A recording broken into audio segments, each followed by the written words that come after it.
वो मिट्टी खोद कर निकलता, अपने गधे पर लादता और उसे बेच दिया करता था।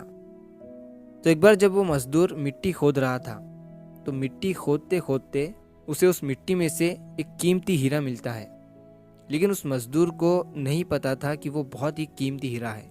तो उसने उस हीरे को अपने गधे के गले में बांध दिया। एक दिन जब वो गांव से अपने गधे को लेकर जा रहा था, तो एक सेठ जी थे उसी गांव के, जो उसी गांव में एक छोटी सी किराने की दुकान चलाते थे।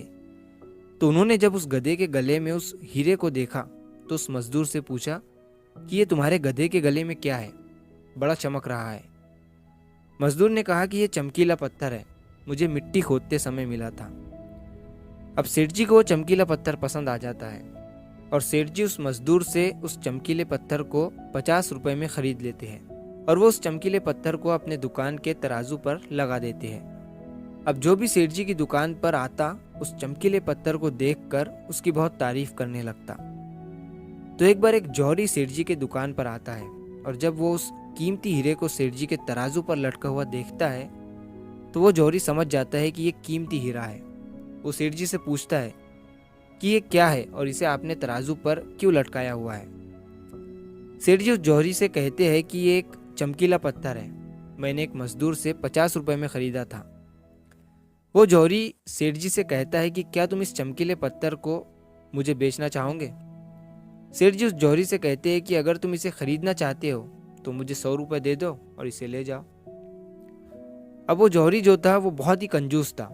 उसने सेठ जी से कहा कि मैं इस चमकीले पत्थर के तुम्हें 80 रुपए दे सकता हूँ, चाहिए तो बोलो, नहीं तो मैं जा रहा हूँ। सेठ जी अपने 100 रुपए पर ही अड़े रहे और वो जौहरी ये सोच कर वहाँ से चला गया कि आज सेठ जी नहीं मान रहे हैं, कल आऊँगा और सेठ जी को 90 रुपए देकर वो हीरा लेकर चला जाऊँगा।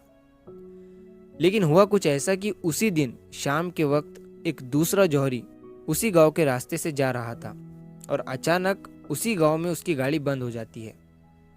जब तक ड्राइवर गाड़ी को रिपेयर कर रहा होता है, वो जौहरी सेठ जी की दुकान पर कुछ लेने के लिए जाता है और जब वो उस हीरे को तराजू पर लटका हुआ देखता है, तो वो सेठ जी से उसे खरीदने के बारे में पूछता है। सेठ जी भी उसे वही कहते हैं कि 50 में लिया था, आपको 100 रुपए में दे दूंगा। वो जौहरी बहुत होशियार था, उसने एक सेकंड भी वेस्ट नहीं किया और तुरंत सेठ जी को 100 रुपए देकर वो हीरा लेकर वहां से चला गया। अब जब दूसरे दिन पहला जौहरी सेठ जी की दुकान पर आया और जब उसकी नज़र तराजू पर पड़ी, तो उसे वो हीरा वहां नहीं दिखा। उसने सेठ जी से पूछा कि वो चमकीला पत्थर कहाँ गया। सेठ जी ने कहा कि वो कल तुम्हारे जाने के बाद एक दूसरे साहब आए, उन्हें वो पसंद आ गया और उन्होंने 100 रुपए देकर मुझसे वो खरीद लिया। अब ये सुनने के बाद उस जौहरी को बहुत पछतावा हुआ और उसे गुस्सा भी आया। तो उसने गुस्से में सेठ जी से कहा कि तुम कितने बड़े बेवकूफ़ हो, वो कोई चमकीला पत्थर नहीं था, बल्कि वो बेशकीमती हीरा था और तुमने उसे 100 रुपए में ही दे दिया। अब ये सुनने के बाद सेठ जी ने उस जौहरी से कहा कि साहब, ऐसा है कि मुझे तो पता नहीं था कि वो बेशकीमती हीरा है और आपको ये पता होने के बावजूद भी आप कल मुझसे 20 रुपए के लिए झिकझिक कर रहे थे। तो मुझसे बड़े बेवकूफ़ तो आप हैं जिन्होंने 20 रुपए के लिए एक कीमती हीरा खो दिया। दोस्तों, इस कहानी से हमें 3 बहुत बड़ी सीखें मिलती है। पहली ये कि कंजूसी भी वहीं करो जहाँ पर उसकी ज़रूरत है।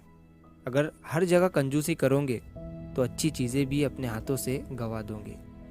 और दूसरी सीख इस कहानी से हमें ये मिलती है कि हाथ में आया हुआ मौका, अपॉर्चुनिटी हमें कभी भी गंवानी नहीं चाहिए। अक्सर करके हम अपने आप को ब्रिलियंट समझकर कई सारे मौके हाथ से गंवा देते हैं। और तीसरी सीख हमें इस कहानी से ये मिलती है कि कभी भी काम को कल पर मत टालो। एक बहुत पुरानी कहावत है कि कल करे सो आज कर और आज करे सो अब। दोस्तों, सही समय कभी नहीं आता है, अभी जो है वही सही समय है। तो अगर आप इस कहानी को और भी लोगों तक पहुंचाना चाहते हो तो इस वीडियो को लाइक करो,